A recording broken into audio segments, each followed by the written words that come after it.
एक आम सी शाम जब लोग थके हारे अपने घरों को लौट रहे थे, एक चलती हुई रेलगाड़ी में अचानक एक खौफनाक और अजीब सा शैतान प्रकट होता है। इससे पहले कि कोई कुछ समझ पाता, वो शैतान अपनी भयानक आंखों से मौत की एक लाल किरण निकालता है और पलक झपकते ही एक हंसते खेलते इंसान के सिर के परखच्चे उड़ा देता है। पूरे डिब्बे में खून की बारिश हो जाती है और लोगों की चीखें गूंज उठती हैं। लेकिन मौत का ये तांडव तो बस एक शुरुआत थी। वो शैतान एक ऐसा खौफनाक ऐलान करता है जिसे सुनकर सबकी सांसें रुक जाती हैं। आज से इंसानों की आजाद दुनिया खत्म, अब तुम्हें जिंदा रहने के लिए एक दूसरे का खून बहाना होगा। क्या होगा जब एक साधारण सा लड़का, जिसे इस पूरी खौफनाक दुनिया का भविष्य और एक एक राज पहले से पता हो, वो मौत के इस खेल में उतरेगा। आखिर कैसे एक पुरानी और भूली बिसरी कहानी रातों रात एक भयानक सच में बदल गई। ये जानने के लिए हमें इस खौफनाक मौत के खेल की बिल्कुल शुरुआत में जाना होगा। कहानी की शुरुआत होती है दोजा नाम के एक अकेले और उदास नौजवान से। कोरिया में इंटरनेट पर एक बहुत ही मशहूर कहानी चला करती थी जिसका नाम था तबाही के दिन जिंदा रहने के 3 तरीके। ये कहानी 10 सालों तक चली और इसके हजारों पन्ने लिखे गए। लेकिन आखिर में इस कहानी को पढ़ने वाला इस दुनिया में सिर्फ एक ही इंसान बचा था और वो था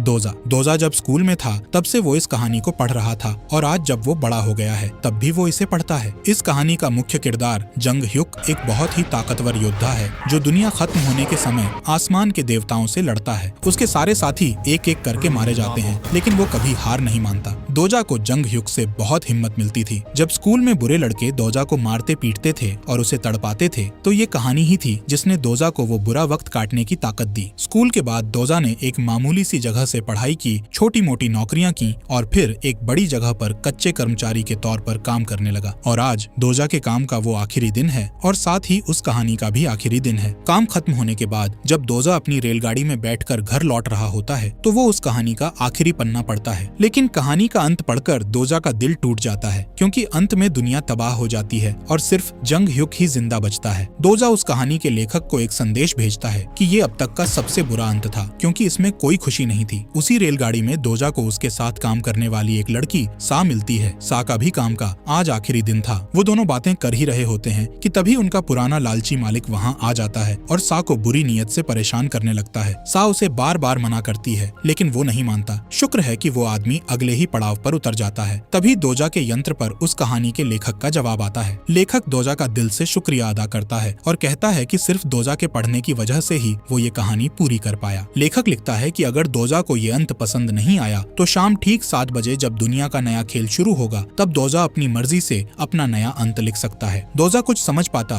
उससे पहले ही एक बहुत भयानक झटका लगता है और रेलगाड़ी जोर से रुक जाती है। हवा में एक अजीब सी और खौफनाक आवाज गूंजती है, तुम्हारी आजाद जिंदगी का समय खत्म हुआ, अब तुम्हें जिंदा रहने की कीमत चुकानी होगी। दोजा समय देखता है और पाता है कि ठीक 7 बज रहे हैं। उसके पैरों तले जमीन खिसक जाती है क्योंकि ये बिल्कुल वैसा ही था जैसा उस कहानी की शुरुआत में लिखा था। तभी डिब्बे के अंदर कोरिया की पुरानी कहानियों वाला एक खौफनाक शैतान जिसका नाम बिह्युंग था प्रकट होता है। एक आदमी उस शैतान को गालियां देता है तो वो शैतान अपनी आंखों से मौत की लाल किरण निकालकर उस आदमी के सिर के टुकड़े टुकड़े कर देता है। लोग डर के मारे चीखने लगते हैं लेकिन शैतान अपना डरावना चेहरा दिखाकर सबको चुप करा देता है। शैतान कहता है कि आसमान में बैठे देवताओं ने फैसला किया है कि इंसान बहुत बुरे हैं और उन्हें सजा मिलनी चाहिए। अब हर इंसान को मौत के अलग अलग पड़ाव पार करने होंगे। जो जीतेगा वो बचेगा, जो हारेगा वो मारा जाएगा। हवा में जादुई अक्षर चमकने लगते हैं जिनमें पहले खेल का नियम लिखा था, 10 मिनट के अंदर इस डिब्बे में किसी भी एक जान को मारो। जो मारेगा उसे 300 सोने के सिक्के मिलेंगे, जो नहीं मार पाएगा वो मारा जाएगा। और याद रखना, आसमान के देवता तुम्हें हमेशा देख रहे हैं। रेलगाड़ी एक बड़े से पुल पर खड़ी थी। डिब्बे के दरवाजे एक जादुई दीवार से बंद हो चुके थे। लोग पागलों की तरह एक दूसरे पर टूट पड़ते हैं। कोई किसी का गला दबा रहा है तो कोई किसी को पीट रहा है। तभी दोजा की नजर दूसरे डिब्बे में खड़े एक आदमी पर पड़ती है और उसकी सांसें रुक जाती हैं। वो आदमी कोई और नहीं बल्कि कहानी का मुख्य किरदार जंग ह्युक था। दोजा समझ जाता है कि वो पुरानी कहानी अब सच में बदल चुकी है और उसे आगे होने वाली हर एक घटना पहले से पता है। तभी नदी से एक बहुत बड़ा राक्षस निकलता है और रेलगाड़ी को जोर से टक्कर मारता है जिससे सब लोग उछलकर छत से जा टकराते हैं। दोजा को कहानी का नियम याद आता है, किसी भी जान को मारना है, जरूरी नहीं कि वो इंसान ही हो। वो देखता है कि एक छोटे बच्चे गिलोंग के पास एक डिब्बे में बहुत सारी चींटियां हैं। दोजा वो डिब्बा ले लेता है। वो चींटियां अपनी साथी सा को देता है। जैसे ही दोजा एक चींटी को कुचलता है, हवा में जादुई अक्षर चमकते हैं कि उसे सोने के सिक्के मिल गए हैं। दोजा सबको चींटियों के बारे में बताता है लेकिन तभी उनका वो पुराना लालची मालिक दोजा से वो डिब्बा छीन लेता है। तभी दोजा की नजर एक बहुत ही खूंखार लड़के नाम वून पर पड़ती है जो एक बूढ़ी औरत को जान से मारने के लिए पीट रहा था। दोजा उसे रोकता है और उसे एक चींटी मारने को देता है, लेकिन नाम वून हंसते हुए कहता है कि उसे चींटी नहीं बल्कि इंसान को मारना है। दोजा को याद आता है कि इंसानों के पास अब जादुई ताकत आ चुकी है। वो अपने सिक्कों का इस्तेमाल करके अपने शरीर की ताकत बढ़ा लेता है और नाम वून को एक जोरदार घूंसा मारता है, जिससे वो दूर जाकर गिरता है। नाम वून गुस्से में पागल होकर अपनी काली विद्या जगा लेता है और दोजा को बुरी तरह पीटने लगता है। तभी लोगों की भीड़ से चींटियों वाला वो डिब्बा गिरकर टूट जाता है और चींटियों के अंडे बाहर गिर जाते हैं। दोजा तुरंत उन सारे अंडों को कुचल देता है और उसे इनाम में हजारों सोने के सिक्के मिल जाते हैं। उन सिक्कों से अपनी फुर्ती और सहन शक्ति को बहुत ज्यादा बढ़ा लेता है और पलक झपकते ही नाम वून को धूल चटा देता है। नाम वून अपनी जान की भीख मांगता है और एक चींटी मांगता है, लेकिन दोजा कहता है कि ऐसे खूंखार लोगों की इस नई कहानी में कोई जगह नहीं है। समय खत्म होने वाला था। दोजा उस बूढ़ी औरत की जान बचाने के लिए उसके हाथ में आखिरी चींटी रखता है और उसका हाथ बंद कर देता है, लेकिन बदकिस्मती से वो चींटी बचकर निकल जाती है। समय खत्म हो जाता है और हारने वाले सभी लोगों के सिर में एक छेद हो जाता है, जिससे वो बूढ़ी औरत और नाम वून दोनों वहीं तड़प कर मर जाते हैं। शैतान बिह्युंग फिर से आता है और बचे हुए 17 लोगों को बधाई देता है। वो कहता है कि अब आसमान के देवता उन्हें अपनी जादुई शक्तियां देना चाहते हैं, लेकिन दोजा को पता था कि देवताओं की मदद लेने का मतलब है जिंदगी भर उनका गुलाम बन जाना और उनका कर्ज चुकाना। इसलिए दोजा किसी भी देवता की मदद लेने से मना कर देता है। तभी वो नदी वाला राक्षस रेलगाड़ी को पानी में खींचने लगता है। रेलगाड़ी पलटने लगती है। एक पुराना फौजी यनसोंग दरवाजों को खोलने की कोशिश कर रहा था। दोजा यनसोंग को उसकी जादुई ताकत जगाने का तरीका बताता है। यनसोंग अपनी बेहिसाब ताकत से लोहे के दरवाजे मोड़ देता है और सब लोग बाहर निकल जाते हैं। दोजा उस छोटे बच्चे गिलोंग को भी बचाकर बाहर ले आता है, जो अपनी चींटियों के लिए रो रहा था। जैसे ही वो बाहर आते हैं, एक नई आवाज गूंजती है, अगला पड़ाव, इस पुल को पार करो। वो बड़ा राक्षस पुल का एक बड़ा हिस्सा तोड़कर नदी में चला जाता है और तभी एक खौफनाक चीज होती है। शैतान बिह्युंग मरे हुए लोगों से भरी एक और रेलगाड़ी वहां गिरा देता है और सारे मरे हुए लोग खूंखार मुर्दे बनकर उनके पीछे भागने लगते हैं। यनसोंग और दोजा उनसे लड़ने की कोशिश करते हैं, लेकिन वो मुर्दे बहुत ताकतवर थे। तभी सा अपनी जादुई विद्या से टूटे हुए पुल पर एक जादुई रास्ता बना देती है और सब भागने लगते हैं। दोजा सबको बताता है कि जल्द ही हवा में जहरीला धुआं फैलेगा, इसलिए उन्हें जमीन के नीचे वाले रेल पड़ाव की तरफ जाना होगा। लेकिन दोजा को याद आता है कि जमीन के नीचे वाले रास्ते पर जंग ह्युक, एक आग उगलने वाले ड्रैगन यानी राक्षस से लड़ते हुए मारा जाता है और फिर वो समय को पीछे घुमा देता है, जिससे बाकी सब हमेशा के लिए मर जाते हैं। दोजा को हर हाल में जंग ह्युक को जिंदा रखना था ताकि वो समय को पीछे न ले जा सके। तभी जंग ह्युक वहाँ आता है। वो अपनी तलवार और बंदूक से मुर्दों को काट रहा था। वो दोजा का गला पकड़ लेता है और पूछता है कि नाम वून इतनी जल्दी कैसे मर गया। दोजा बहाना बनाता है कि उसके पास भविष्य देखने की विद्या है। जंग ह्युक उसे धमकाता है, लेकिन दोजा घबरा जाता है। जंग ह्युक उसे सीधा नदी में उस राक्षस के पास फेंक देता है। राक्षस दोजा को निगल लेता है। दोजा राक्षस के पेट के अंदर गिरता है। नया नियम आता है, राक्षस को मारो और बाहर निकलो। वो शैतान बिह्युंग भी वहाँ था, जो देवताओं के मजे के लिए ये सब दिखा रहा था। दोजा उस शैतान को उसके असली नाम से पुकार कर हैरान कर देता है। दोजा कहता है कि अगर वो मर गया तो देवता बिह्युंग से नाराज हो जाएंगे। दोजा उस शैतान के साथ एक सौदा करता है और उसकी जादुई दुकान से लोहे की बहुत सारी नुकीली कीलें खरीदता है। वो अपनी जान पर खेलकर उन कीलों से राक्षस के पेट की वो सारी नसें बंद कर देता है जहाँ से तेजाब निकल रहा था। नसें बंद होते ही वो बड़ा राक्षस तड़प तड़प कर मर जाता है और खेल खत्म हो जाता है। दोजा राक्षस के शरीर का सबसे कीमती हिस्सा निकालकर शैतान बिह्युंग को देता है और बदले में जादुई दुकान से विश्वास की शक्ति नाम की एक बहुत ही खास चीज मांगता है। शैतान उसे एक नया लिबास और एक मुखौटा भी देता है। दोजा मुखौटा पहनकर उस जहरीले धुएं से बचते हुए बाहर निकलता है। बहुत सारे देवता उसे अपना गुलाम बनाना चाहते हैं, लेकिन दोजा उन सबके संदेश बंद कर देता है। रास्ते में दोजा एक दुकान में खाना लेने रुकता है तो देखता है कि वहाँ कुछ गुंडों ने लड़कियों को मारा हुआ है और एक लड़की हिवान बुरी तरह घायल है। तभी एक राक्षस वहाँ कांच तोड़कर घुसता है। दोजा हिवान को उठाकर भागता है और फिसलते हुए जमीन के नीचे वाले रेल पड़ाव का दरवाजा बंद कर देता है, जिससे राक्षस बाहर ही रह जाता है। वहाँ अंदर दोजा को वो गुंडे मिलते हैं जो हिवान को मार रहे थे। दोजा अपने सिक्के खर्च करके अपनी ताकत बढ़ाता है और उन गुंडों के मुखिया को बहुत बुरी तरह पीटता है। तभी वहाँ का एक नेता इन्हो आ जाता है, जो लोगों का मुखिया बना हुआ था। गिलोंग भी वहाँ था, जिसे कीड़ों से बात करने की विद्या मिल चुकी थी। इन्होंने वहाँ एक गंदा नियम बना रखा था, जो लोग सुरक्षित रहना चाहते हैं उन्हें हर दिन सोने के सिक्के देने होंगे। गरीब लोग सिक्के कमाने के लिए बाहर जाते और राक्षसों के हाथों मारे जाते। लोग दोजा से सिक्के मांगते हैं क्योंकि इन्होंने उन्हें भड़काया था। इन्हो दोजा से अच्छे से बात करने का नाटक करता है, लेकिन दोजा को कहानी से पता था कि इन्होंने अपनी इंसानियत बेचकर देवताओं से हाथ मिला लिया है और वो अंदर से एक राक्षस बन चुका है। दोजा उसे सिक्के देने से मना कर देता है और कहता है कि वो सिक्के देने की बजाय उस खौफनाक गुफा वाले खेल को पार करेगा। दोजा अपना एक हथियार बनाता है और अपने साथियों हिवान, सा, गिलोंग और यनसोंग के साथ उस अंधेरी गुफा में राक्षसों का शिकार करने निकल पड़ता है। हिवान बताती है कि इन्हों कैसे बेगुनाहों को मारकर उनके सिक्के लूटता था। गुफा में बहुत अंधेरा था तो छोटा गिलोंग अपनी विद्या से चमकने वाले हजारों कीड़ों को बुलाकर उजाला करता है। सा अपनी जादुई विद्या से जाले फेंककर राक्षसों को मारती है, लेकिन तभी एक बड़ा राक्षस सा को उठाकर ले जाता है। दोजा और उसके साथी पीछे भागते हैं और एक बहुत बड़े तहखाने में पहुंचते हैं। वहां उनका सामना एक भयानक मायावी राक्षस से होता है। वो राक्षस एक ऐसा भ्रम का जाल फेंकता है जिससे इंसान को अपनी जिंदगी की सबसे बुरी और डरावनी यादें दिखने लगती हैं और वो उसी भ्रम में घुटकर मर जाता है। हिवान उस भ्रम में फंस जाती है और देखती है कि गुंडे उसे मार रहे हैं। दोजा उसे बचाता है, लेकिन फौजी यनसोंग उस जाल में फंस जाता है और उसे फौज के दिनों की वो भयानक यादें दिखने लगती हैं जब वो अपने साथियों को बचा नहीं पाया था। दोजा उस राक्षस को मारने की कोशिश करता है, लेकिन उसके पास ताकत कम थी। दोजा शैतान बिह्युंग की दुकान खोलता है, लेकिन उसके पास एक बहुत ही खास जादुई ताकत यानी सफेद तारा खरीदने के लिए 1000 सिक्के कम पड़ रहे थे।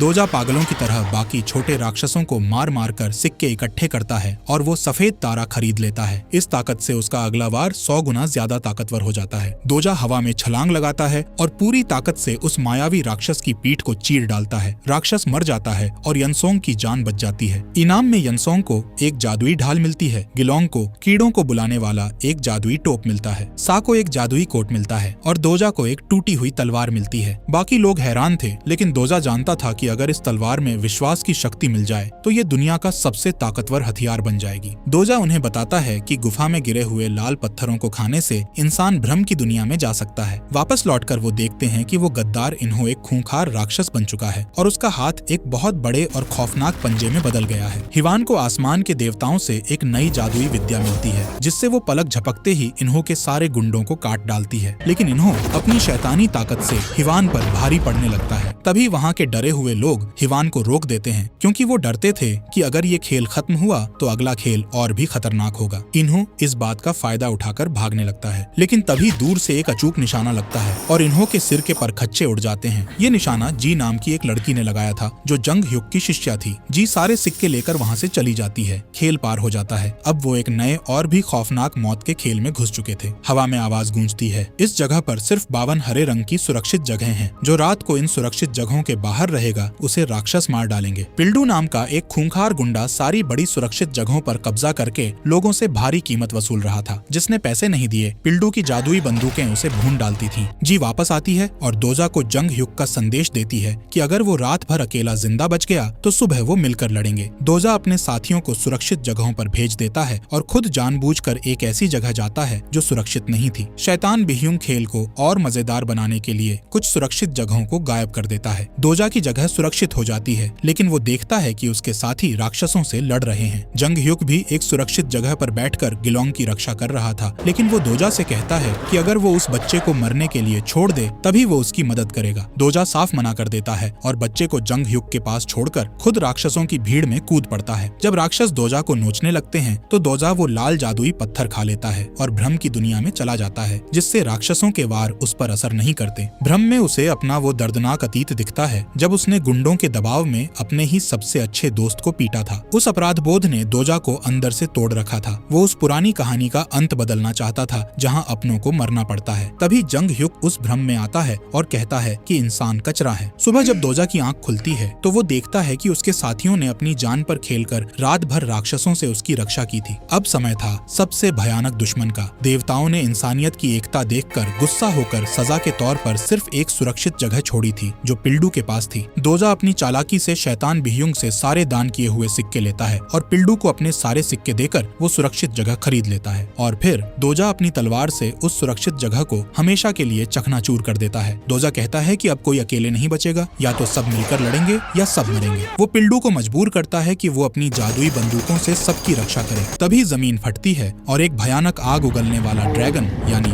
राक्षस बाहर निकलता है। जंग ह्युक उस राक्षस से लड़ता है, लेकिन वो राक्षस लोहे लोहे का बन जाता है और जंग ह्युक की तलवार तोड़कर उसे लहूलुहान कर देता है। दोजा आग से बचने वाली दवा खाकर आगे बढ़ता है। सब मिलकर हमला करते हैं। छोटा गिलोंग अपनी विद्या से एक बहुत बड़े कीड़े को बुलाकर ड्रैगन से लड़ाता है। यनसोंग अपनी जादुई ढाल से ड्रैगन के वार रोकता है। सा अपना जादुई जाला फेंककर ड्रैगन को जकड़ लेती है और हिवान ड्रैगन की पीठ पर चढ़कर उसे काटती है। ड्रैगन हवा में उड़ जाता है। कहानी के हिसाब से ड्रैगन को मारने के लिए उसके सीने के मुख्य केंद्र में वार करना था, लेकिन जो भी ये करता वो आग में जलकर मर जाता। दोजा अपनी जान पर खेलकर छलांग लगाता है और सीने पर वार करता है, लेकिन उसकी तलवार अंदर नहीं जाती। तभी जंग ह्युक आता है और अपनी आखिरी सांसों के साथ ड्रैगन के सीने को चीर देता है, लेकिन ड्रैगन की आग से जंग ह्युक का शरीर जलने लगता है और वो फिर से समय के पीछे जाने लगता है। दोजा को लगता है कि सब खत्म हो गया, लेकिन तभी कहानी के लेखक ने दोजा का संदेश पढ़ लिया था। आसमान से दोजा को विश्वास की शक्ति मिल जाती है। दोजा तुरंत उस शक्ति को अपनी टूटी हुई तलवार में डालता है और वो एक चमकती हुई दिव्य तलवार बन जाती है। दोजा हवा में छलांग लगाता है और पूरी ताकत से उस ड्रैगन के सीने को चीरकर उसे हमेशा के लिए मौत के घाट उतार देता है। खेल खत्म होता है। दोजा अपने इनाम का इस्तेमाल करके जंग ह्युक को जलने से बचा लेता है और उसे समय के पीछे जाने से रोक देता है। जंग ह्युक हैरान रह जाता है कि कोई उसे बचा भी सकता है। पूरी जगह तालियों और खुशी की चीखों से गूंज उठती है। दोजा मुस्कुराता है क्योंकि अब वो जानता था कि इस खौफनाक कहानी का अंत वो अपनी मर्जी से लिखेगा, जहाँ कोई अकेला नहीं बचेगा बल्कि सब मिलकर एक नई जिंदगी जीएंगे। उम्मीद है फॉक्स एक्सप्लेनर चैनल की ये वीडियो भी आप लोग भरपूर शेयर और लाइक करेंगे। नेक्स्ट मूवी कौन सी देखनी है उसका नाम कमेंट सेक्शन में लिख दीजिए। मिलते हैं अगली शानदार वीडियो में।